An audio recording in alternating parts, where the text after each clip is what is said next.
"Do you know, I'm rather disappointed in Fanny, for she don't seem to improve with her years," said Sidney, as if he accepted the diversion and was glad of it. "Ah, you never see her at her best.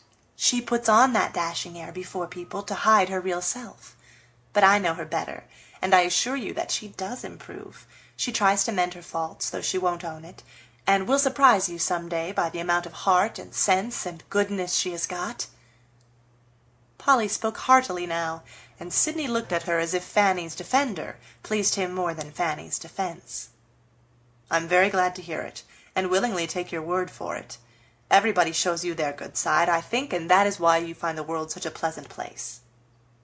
"Oh, but I don't. It often seems like a very hard and dismal place, and I croak over my trials like an ungrateful raven." "Can't we make the trials lighter for you?" The voice that put the question was so very kind that Polly dared not look up, because she knew what the eyes were silently saying. "Thank you. No, I don't get more tribulation than is good for me, I fancy, and we are apt to make mistakes when we try to dodge troubles." "Or people," added Sidney, in a tone that made Polly color up to her forehead. "How lovely the park looks!"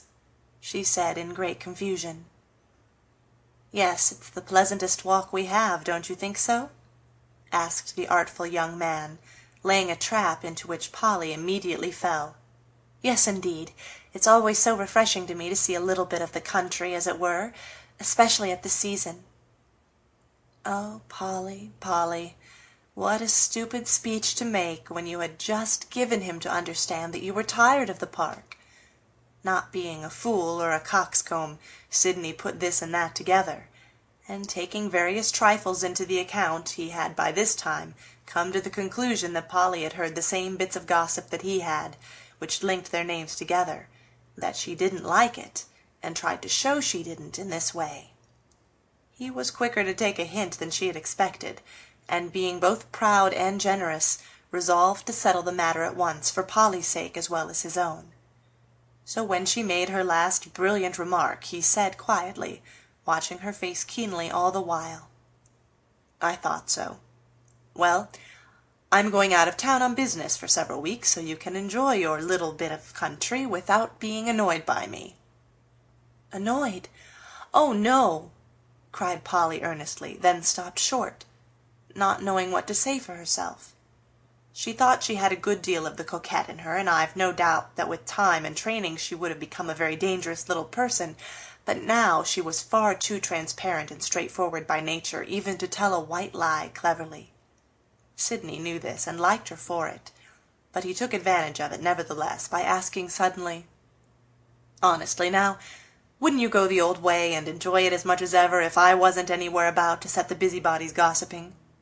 "Yes," said Polly before she could stop herself, and then could have bitten her tongue out for being so rude. Another awful pause seemed impending, but just at that moment a horseman clattered by with a smile and a salute, which caused Polly to exclaim, "Oh, there's Tom!" with a tone and a look that silenced the words hovering on Sidney's lips, and caused him to hold out his hand with a look which made Polly's heart flutter then and ache with pity for a good while afterward, though he only said, "Good-bye, Polly."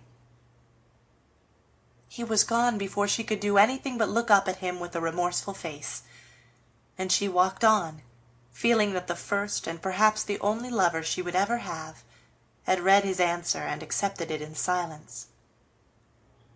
She did not know what else he had read, and comforted herself with the thought that he did not care for her very much, since he took the first rebuff so quickly.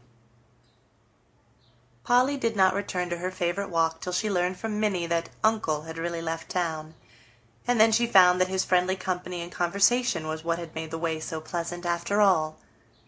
She sighed over the perversity of things in general, and croaked a little over her trials in particular, but on the whole got over her loss better than she expected, for soon she had other sorrows beside her own to comfort, and such work does a body more good than floods of regretful tears, or hours of sentimental lamentation.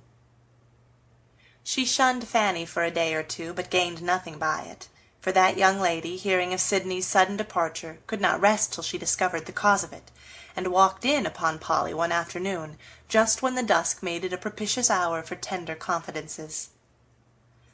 "What have you been doing with yourself lately?" asked Fanny, composing herself, with her back toward the rapidly waning light. "Wagging to and fro as usual. What's the news with you?"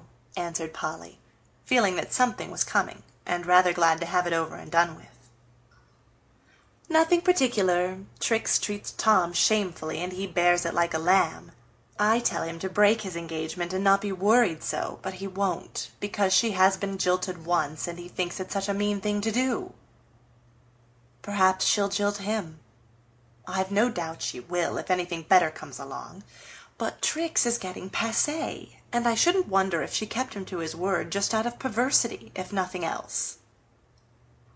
"Poor Tom, what a fate!" said Polly, with what was meant to be a comical groan, but it sounded so tragical that she saw it wouldn't pass, and hastened to hide the failure by saying with a laugh, "If you call Trix passé at 23, what shall we all be at 25? Utterly done with and laid upon the shelf. I feel so already, for I don't get half the attention I used to have.